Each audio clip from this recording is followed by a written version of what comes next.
എല്ലാ കൂട്ടുകാർക്കും പുതിയൊരു വീഡിയോയിലേക്ക് സ്വാഗതം. ഇന്ന് ഞാനിവിടെ പട്ടുപാവാടയ്ക്ക് പറ്റിയ ഒരു ബ്ലൗസ് എങ്ങനെയാണ് സ്റ്റിച്ച് ചെയ്യാൻ പോകണമെന്നുള്ള വീഡിയോ ആണ് കാണിക്കാൻ വേണ്ടി പോകുന്നത്. അതിനോടൊരു 1/2 മീറ്റർ തുണി മതിയാവും. 1 വയസ്സ് മുതൽക്ക് 2 വയസ്സ് വരെയുള്ള കുട്ടീൻ്റെ അളവിലാണ് ചെയ്യുന്നത്. അപ്പോൾ ഒരു 1/2 മീറ്റർ തുണി മതിയാവും. ഞാനിവിടെ കോട്ടൺ സിൽക്കാണ് എടുത്തിട്ടുള്ളത്. ഇനി നമുക്കത് 4 ആക്കിയിട്ടൊന്ന് ഫോൾഡ് ചെയ്യാം. ഇനി നമുക്ക് നെക്ക് മാർക്ക് ചെയ്യാം. 2 ഇഞ്ചാണ് ഞാനിവിടെ എടുത്തിട്ടുള്ളത്. ഫ്രണ്ട് നെക്ക് വന്നിട്ട് 2.5 ഇഞ്ചും ബാക്ക് നെക്ക് വന്നിട്ട് 2 ഇഞ്ചുമാണ് എടുക്കുന്നത്. രണ്ടും നമുക്ക് ഒരുമിച്ച് മാർക്ക് ചെയ്യാം. എന്നിട്ട് വെട്ടുമ്പോൾ ആദ്യം ബാക്കിലുള്ളത് വെട്ടിയതിന് ശേഷം പിന്നെ ഫ്രണ്ട് വെട്ടിയാൽ മതി. ജസ്റ്റ് റൗണ്ട് നെക്കാണ് കൊടുക്കുന്നത്. ഒരു 1/2 ഇഞ്ച് കുഴിച്ചിട്ട് റൗണ്ട് ചെയ്ത് വരയ്ക്കുകയാണ്. വരയ്ക്കുകയാണ്.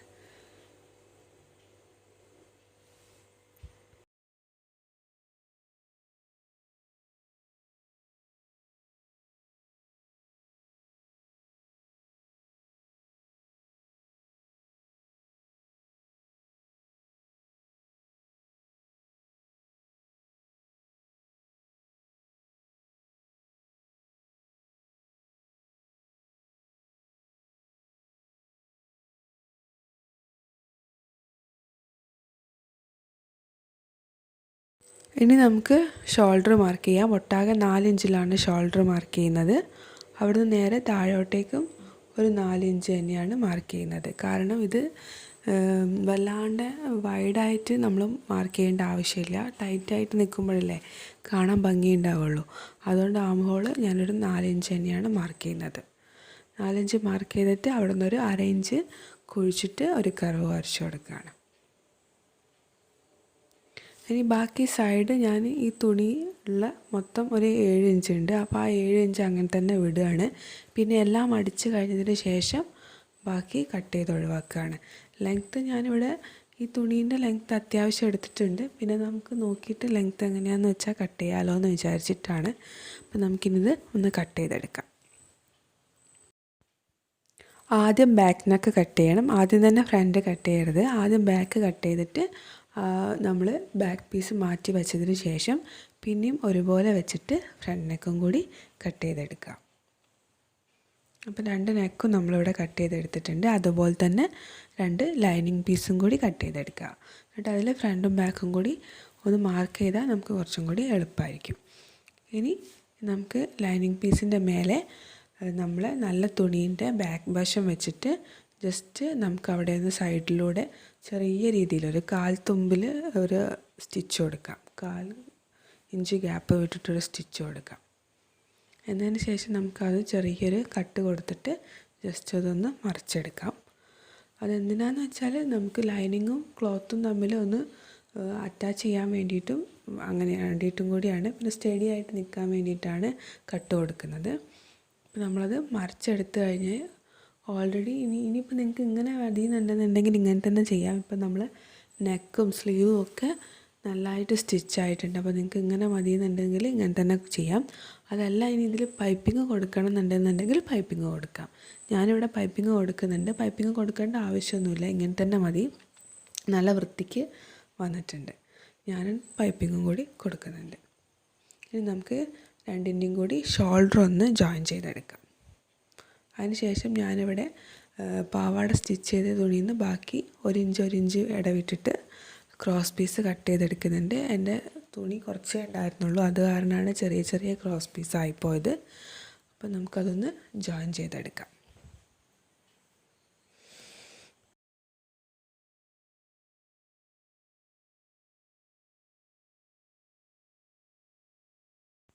കറക്റ്റ് സ്കേർട്ടിൻ്റെ സെൻറ്റർ മാർക്ക് ചെയ്തിട്ട് ബാക്ക് പീസാണ് കട്ട് ചെയ്യേണ്ടത് കേട്ടോ. ബാക്കിലാണ് ഹൂക്ക് വെക്കുന്നത്. അതുകൊണ്ട് ഞാൻ ബാക്ക് പീസ് കട്ട് ചെയ്യുന്നത്. നിങ്ങൾ ഫ്രണ്ടിലാണ് വെക്കുന്നതെങ്കിൽ ഫ്രണ്ട് പീസ് കട്ട് ചെയ്യാം.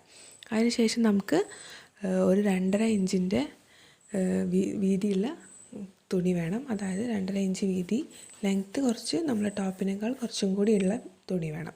താഴ്ഭാഗം കറക്റ്റാക്കി പിടിക്കാം. കാരണം താഴ്ഭാഗം നമ്മൾ മടക്കി തയ്ക്കാൻ വേണ്ടി പോകുന്നുണ്ട്. മുകളിലേക്ക് കുറച്ചധികം തുണി വരുന്ന രീതിയിൽ വെച്ചിട്ട് നമ്മൾ നല്ല ക്ലോത്തിൻ്റെ, അതായത് ടോപ്പിൻ്റെ നല്ല വശത്തിൻ്റെ മേലെ ഈ പീസിൻ്റെ ചീത്ത വശം വെച്ചിട്ട് തയ്ക്കുക. എന്നിട്ട് ജസ്റ്റ് അതിനൊന്ന് മടക്കിയിട്ട് ചെറിയൊരു മടക്ക് കൊടുത്തിട്ട് ഒന്നുകൂടെ തയ്ക്കുക. അത് ആദ്യം തയ്ക്കേണ്ടത് ഊക്ക് വരുന്ന ഭാഗത്തല്ല, ഊക്ക് വരാത്ത ഭാഗത്താണ് ആദ്യം തയ്ക്കേണ്ടത്. പിന്നെയാണ് ഊക്ക് വരുന്ന ഭാഗത്ത് തയ്ക്കേണ്ടത്. ഊക്ക് വരുന്ന ഭാഗത്ത് അതേപോലെ തന്നെ നല്ല വശത്തിൻ്റെ മേലെ ചീത്ത വശം വെച്ച് തയ്ച്ചതിന് ശേഷം ഈ സ്ക്രീനിൽ കാണുന്ന പോലെ അത് തിരിച്ച് നമ്മൾ നേരത്തെ മടക്കേണ്ട നേരെ ഓപ്പോസിറ്റ് ആക്കിയിട്ട് മടക്കുക. മടക്കുമ്പോൾ നമ്മൾ നേരത്തെ തയ്ച്ചതിൻ്റെ അതേ രീതിയിൽ തന്നെ മടക്കണം. കാരണം നമ്മൾ ഹൂക്ക് വെക്കുമ്പോൾ മേലോട്ട് കയറി നിൽക്കുന്ന രീതിയിൽ വേണം വരാൻ വേണ്ടിയിട്ട്. സ്ക്രീനിൽ കാണുന്ന പോലെ തന്നെ നിങ്ങൾ തയ്ച്ചെടുക്കുക. ആ മേലെ നമ്മളൊരു എക്സ്ട്രാ പീസ് മേലേക്ക് കുറച്ച് നീട്ടി കൊടുത്തിട്ടില്ലേ, അത് മടക്കിയിട്ട് വേണം തയ്ക്കാൻ. അതിന് ശേഷം നമുക്ക് ക്രോസ് പീസ് എടുക്കുക. ക്രോസ് പീസ് എടുത്തിട്ട് ക്രോസ് പീസിൻ്റെ ചീത്ത ഭാഗം, അതായത് നമ്മൾ കൂട്ടി യോജിപ്പിച്ചിട്ടുള്ള ആ ഭാഗമല്ലേ, ആ ഭാഗം മേലെ വരുന്ന രീതിയിൽ നമ്മൾ നല്ല ക്ലോത്തിൻ്റെ മേലെ വെച്ചിട്ട് നമുക്കിങ്ങനെ ഈ സ്ക്രീനിൽ കാണുന്ന പോലെ തന്നെ ഇങ്ങനെ വെച്ച് പിന്നുണ്ടെന്നുണ്ടെങ്കിൽ പിന്ന് കുത്തിയിട്ട് വെച്ചിട്ട് ഒന്ന് സ്റ്റിച്ച് ചെയ്തെടുക്കുക. കുറച്ച് ഭാഗം നീട്ടി വെച്ചിട്ട് വേണം കേട്ടോ എടുക്കാൻ വേണ്ടിയിട്ട്. സ്റ്റിച്ച് ചെയ്തെടുക്കുക. ശ്രദ്ധിക്കണം, നമ്മൾ തയ്ച്ചിട്ടുള്ള ഭാഗം മേലെ വരണം. ക്ലോത്തിൻ്റെ നല്ല വശത്തിൻ്റെ മേലെ ഈ ഭാഗം മേലെ വന്നിട്ട് വേണം നമ്മൾ തയ്ക്കാൻ വേണ്ടിയിട്ട്. നിങ്ങൾക്ക് വേണമെന്നുണ്ടെങ്കിൽ പൈപ്പിംഗ് ത്രെഡ് ഇട്ടിട്ട് തയ്ക്കണമെങ്കിൽ അങ്ങനെ തയ്ക്കാം. ഞാനിവിടെ പൈപ്പിംഗ് ത്രെഡ് ഒന്നും ഇടുന്നില്ല. പിന്നെ നമ്മൾ നേരത്തെ ചെയ്ത പോലെ തന്നെ തയ്ച്ച് കഴിഞ്ഞതിന് ശേഷം ജസ്റ്റ് ഇങ്ങനെ കട്ട് ചെയ്ത് കൊടുക്കുക. അത് നമ്മൾ വളയ്ക്കുമ്പോൾ റൗണ്ട് ചെയ്യുമ്പോൾ ആ റൗണ്ട് കറക്റ്റായിട്ട് വരാൻ വേണ്ടിയിട്ടാണ് നമ്മളങ്ങനെ കട്ട് ചെയ്ത് കൊടുക്കുന്നത്. അതിന് ശേഷം നമ്മൾ ആ പുറത്തേക്ക് ഇട്ടിട്ടുള്ള ഭാഗം ഒന്ന് മടക്കുക. മടക്കിയതിന് ശേഷം ജസ്റ്റ് ഇങ്ങനെ മടക്കിയിട്ട് ഇങ്ങനെ തയ്ക്കുക. ഇങ്ങനെ പൈപ്പിംഗ് കൊടുക്കുമ്പോഴുള്ള ഉപകാരം എന്താണെന്ന് വെച്ചാൽ പിന്നെ നമ്മൾ നമ്മളെല്ലാം തയ്ച്ചു കഴിഞ്ഞല്ലോ, നമ്മൾ ഹൂക്കിനുള്ള ഭാഗമൊക്കെ തയ്ച്ചു കഴിഞ്ഞു. അപ്പോൾ നമുക്ക് ഒറ്റ പൈപ്പിംഗ് കൊടുത്താൽ മതി. നെക്കിന് ഷോൾഡറും ജോയിൻ ചെയ്തിട്ടുണ്ടല്ലോ, അതുകൊണ്ട് ഒറ്റ കണ്ടിന്യൂസ് ആയിട്ടുള്ള ക്രോസ് പീസ് കൊടുത്താൽ മതി. മറ്റേത് നമ്മൾ ഫ്രണ്ടിലൊന്ന് കൊടുക്കണം, ബാക്കിനൊന്ന് കൊടുക്കണം, ഒക്കെ കൊടുക്കണ്ടേ. അപ്പോൾ ഇതാകുമ്പോൾ അതൊന്നും വേണ്ട. അതുകൊണ്ടാണ് ഞാൻ എളുപ്പത്തിൽ ഈ മെത്തേഡ് ചെയ്തത്. അപ്പോൾ മൊത്തം നമ്മൾ നെക്ക് തയ്ച്ചെടുത്തിട്ടുണ്ട്. ഇനി സ്ലീവും കൂടി ഒന്ന് നമുക്കിതുപോലെ തന്നെ ഒന്ന് മൊത്തം തയ്ച്ചെടുക്കാം. അപ്പോൾ ഞാനിവിടെ സ്ലീവും തയ്ച്ചെടുത്തിട്ടുണ്ട്. സെയിം പ്രോസസ്സ് തന്നെയാണ് സ്ലീവും തയ്ച്ചെടുത്തിട്ടുള്ളത്. ഇനി ഞാനിവിടെ ബാക്കിൽ ഒരു സ്റ്റിച്ച് കൊടുത്തിട്ടുണ്ട്. അതെന്തിനാന്ന് വെച്ചാൽ നമ്മൾ സൈഡ് അടിക്കുമ്പോൾ ഇളകി പോകാണ്ടിരിക്കാൻ വേണ്ടിയിട്ടാണ്. കാരണം അവിടെ ഓപ്പൺ അല്ലേ, അത് കാരണം ഇളകി പോകാണ്ടിരിക്കാൻ വേണ്ടി. ഇനി നമുക്കിവിടെ സൈഡ് മെഷർമെൻറ്റ് മാർക്ക് ചെയ്യാം. മെഷർമെൻറ്റ് ടോട്ടൽ ലെങ്ത്ത് മാർക്ക് ചെയ്തതിന് ശേഷം അവിടുന്ന് ഒരു 1.5 ഇഞ്ച് മേലോട്ടേക്ക് മാർക്ക് ചെയ്യണം, രണ്ട് വശത്തായിട്ടും. അതെന്തിനാന്ന് വെച്ചാൽ അവിടെ നമുക്കൊരു സ്ലിറ്റ് കൊടുക്കണം, അത് വേണ്ടിയിട്ട് ഒരു 1.5 ഇഞ്ച് മാർക്ക് ചെയ്യുക. പിന്നെ താഴ്ഭാഗം എത്രയാണോ നിങ്ങൾക്ക് വേണ്ടതെന്ന് വെച്ചാൽ അത്രയും കൂടി മാർക്ക് ചെയ്യുക. ഞാനവിടെ 2 ഇഞ്ച് മാർക്ക് ചെയ്തിട്ട് മടക്കിയിട്ട് 2 ഫോൾഡായിട്ട് മടക്കുന്നുണ്ട്. അപ്പോൾ നിങ്ങൾക്ക് ക്ലോത്തിനനുസരിച്ചിട്ട് എത്രയാണ് വേണ്ടത് വെച്ചാൽ അത്രയും മാർക്ക് ചെയ്യുക. ഞാനൊരു 2 ഇഞ്ച് മാർക്ക് ചെയ്തിട്ടുണ്ട്. കാരണം പിന്നീട് നമുക്ക് എപ്പോഴെങ്കിലും കുറച്ച് ലെങ്ത്ത് അധികം വെക്കണം എന്ന് തോന്നുകയാണെങ്കിൽ വെക്കാമല്ലോ എന്ന് വിചാരിച്ചിട്ടാണ് 2 ഇഞ്ച് മാർക്ക് ചെയ്തത്.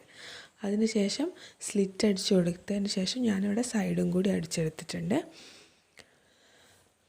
അപ്പോൾ പിന്നെ ബാക്കിൽ വന്നിട്ടുള്ള നമ്മൾ ബാക്കിൽ കൊടുത്തിട്ടുള്ള നേരത്തെ സ്റ്റിച്ച് കൊടുത്തിട്ടുണ്ടായിരുന്നില്ല, അത് ഊരി കളഞ്ഞിട്ടുണ്ട്. അപ്പോൾ നമ്മളെല്ലാം ഇവിടെ ടോപ്പൊക്കെ റെഡി ആയിട്ട് വന്നിട്ടുണ്ട്. അതിന് ശേഷം ഞാനിവിടെ ഒരു ലേസും കൂടി ഫ്രണ്ടിൽ വെച്ച് കൊടുക്കുന്നുണ്ട്, മടക്കിയിട്ട് സ്റ്റിച്ച് ചെയ്ത് കൊടുക്കുന്നുണ്ട്.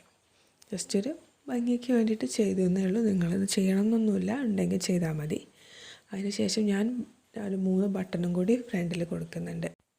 കുട്ടികളെ ടോപ്പാണ് നമ്മൾ തയ്ക്കുന്നത്, അതുകൊണ്ട് ബട്ടണൊക്കെ കൊടുക്കുമ്പോൾ നന്നായിട്ട് സ്റ്റിച്ച് ചെയ്ത് ചെയ്യണം. അല്ലാന്നുണ്ടെങ്കിൽ അത് അവർ എടുത്ത് വായിലിടാനൊക്കെ സാധ്യതയുണ്ട്. അപ്പോൾ ഈ ഓണത്തിന് എല്ലാവരും ഇതുപോലെയുള്ള ടോപ്പൊക്കെ കുട്ടികൾക്ക് ചെയ്ത് കൊടുക്കുമെന്ന് വിചാരിക്കുന്നു. വീഡിയോ ഇഷ്ടപ്പെട്ടാൽ ലൈക്ക് ചെയ്യുക.